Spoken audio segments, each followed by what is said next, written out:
चल हंसा उस देश जहाँ तोरी पिया बसे।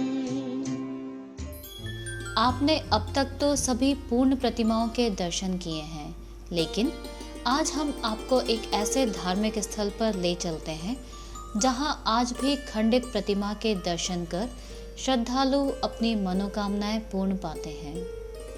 ऐसा ही एक धार्मिक स्थल हमारे प्रदेश में स्थित है, जिन्हें गौतमेश्वर महादेव के नाम से जाना जाता है। गौतमेश्वर महादेव का शिवलिंग पूर्ण खंडित है, लेकिन इस स्थान पर आज भी इसकी पूजा अर्चना की जाती है।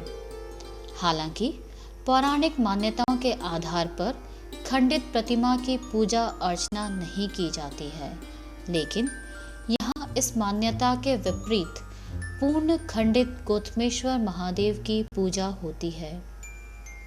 यह वही मंदिर है जहाँ मोहम्मद गजनी को भी शिव शक्ति के सामने शीश झुकाना पड़ा था। यह मंदिर है गौतमेश्वर महादेव का, जहाँ होती है खंडित शिवलिंग की पूजा, जबकि हमारे धर्म शास्त्रों में खंडित देवी देवताओं की प्रतिमाएं, खंडित शिवलिंग एवं तस्वीरों का पूजन वर्जित माना गया है। पौराणिक मान्यताओं के अनुसार खंडित देवी देवताओं की प्रतिमाओं को विसर्जित करने की प्रथा चली आ रही है, लेकिन एक ऐसा ही स्थान है जो शायद विश्व में एकमात्र है, जहां दो भागों में विभाजित एवं पूर्ण रूप से खंडित शिवलिंग की पूजा अर्चना होती है। प्रतापगढ़ रोड पर दुर्गम घाटियों में लगभग 1000 से 1100 फीट नीचे सुरमय प्राकृतिक हरियाली के बीच विराजित है गौतमेश्वर महादेव। इस मंदिर के बारे में मान्यता है कि गौ हत्या के साथ अन्य जीव हत्या का पाप लगने पर यहाँ स्थित मोक्षदायिनी कुंड में स्नान करने के पश्चात उसको पापों से मुक्ति मिल जाती है। इतना ही नहीं, पापों की मुक्ति के लिए यहाँ से प्रमाण पत्र भी दिया जाता आ रहा, जो समाज द्वारा स्वीकार्य माना जाता है। मान्यता है कि सप्त ऋषियों में से एक गौतम ऋषि पर गौ हत्या का कलंक लग गया था, जो इसी कुंड में स्नान करने से मुक्त हुआ था। यह भी मान्यता है कि इस कुंड में स्नान करने पर यदि आपके शरीर से लाल पानी टपके तो मान लें कि आपके पाप धुल गए हैं। ये पापनाशक कुंड है। यहाँ किसी के द्वारा भी कोई छोटी मोटी हत्या वगैरह हो जाती है जीव जानवर की, तो यहाँ से मतलब मुक्ति प्रमाण पत्र मिलता है, और ये अपने जो हर समाज का आदमी होता है वो समाज में जाके पेश करने से मतलब उसका ये निवारण हो जाता है। सब तरह का पाप, जो भी कुछ पाप होता है, जो सब नष्ट हो जाते हैं यहाँ पर नहाने से लिए। या अच्छा कुंड है यहाँ पर, ऋषि मुनि ने तपस्या करी थी यहाँ पर, इसलिए यहाँ पर सब लोग आते हैं। बड़ा बड़ा ऋषि मुनि आते हैं नहाने के लिए। यहाँ पर बोलते हैं कि यहाँ पर नहाने से सब पाप जो भी करते हैं वो सब नष्ट हो जाते हैं। ये मंदाकिनी गंगा कुंड है। यहाँ पर गौतम ऋषि के ऊपर गौ हत्या लगी थी, उनका पाप निवारण, इस कुंड में नहाने से उनका पाप निवारण हुआ। फिर उन्होंने यहाँ भगवान शंकर की तपस्या की, फिर भगवान शंकर प्रकट हुए। फिर उन्होंने कहा आप यहाँ क्या चाहते हो, तो गौतम ऋषि के नाम से भगवान शंकर की प्रतिमा है और गौतम ऋषि के नाम से प्रसिद्ध है वो। इस कुंड में नहाने से पाप वगैरह निवारण होता है। किसी के लड़के लड़की नहीं होते, दोनों पति पत्नी इस कुंड में नहाते हैं कपड़े से, फिर उनकी मनोकामना पूरी होती है। अन्य किसी भी व्यक्ति की कोई बीमारी वगैरह होती है इस कुंड में नहाने से दूर होती है। गौतमेश्वर महादेव के साथ कई कहानियां जुड़ी हुई हैं।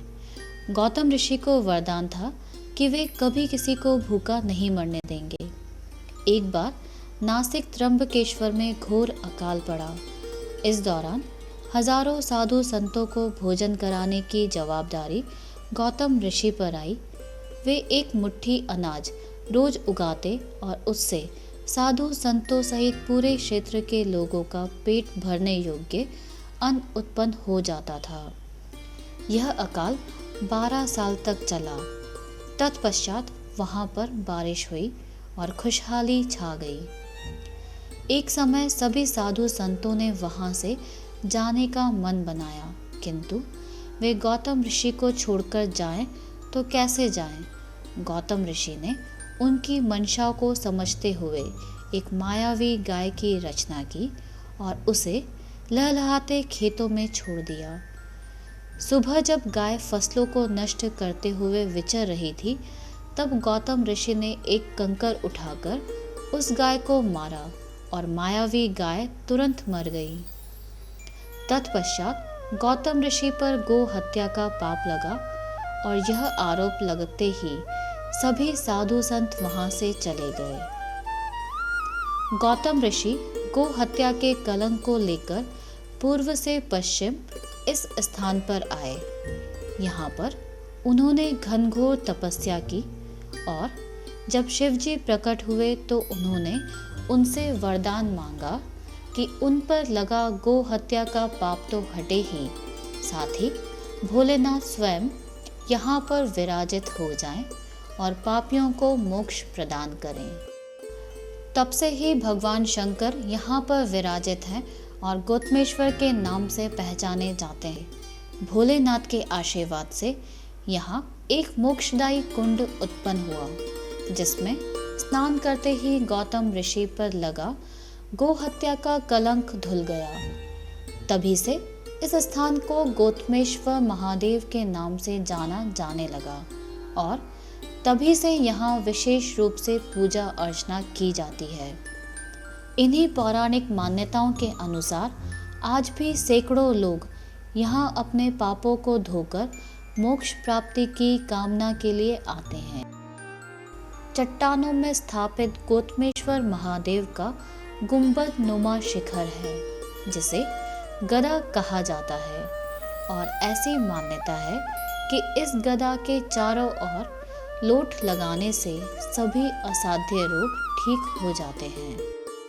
यहाँ पर हम साल में एक बार दर्शन करने के लिए आते भी हैं। यहाँ गदा लोट का भी बहुत महत्व है। यहाँ जो भी मनोकामना हम लेते हैं वो हमारी पूर्ण होती है जी। ये जो मंदाग्नि कुंड है ऊपर बना हुआ, वहाँ पर गौतम ऋषि का गो हत्या का जो पाप लगा था वो निवारण हुआ था। उस हिसाब से सभी श्रद्धालु यहाँ आते हैं और स्नान करते हैं, जिससे उनका भी हत्या का पाप निवारण। ये महर्षि गौतम ऋषि ने तपस्या करी है। 28,000 ऋषि के अधिपति महर्षि गौतम ऋषि ने, जिनका गोहत्या का प्रायश्चित हुआ था, वो यहाँ निवारण हुआ। और गौतम ऋषि ने 108 की तपस्या करी है। 12 ज्योतिर्लिंग और 108 उपलिंग।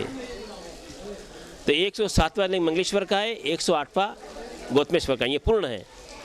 यहाँ दोनों मंदिर का दर्शन करने से ऊपर गंगा कुंड में स्नान करके और पूरे पर्वत की परिक्रमा करके और इस गणेश घाटी से उतर करके और दोनों दर्शन करके भैरव घाटी चला जाता है व्यक्ति, उसका 108 लिंग का फल उसको मिलता है।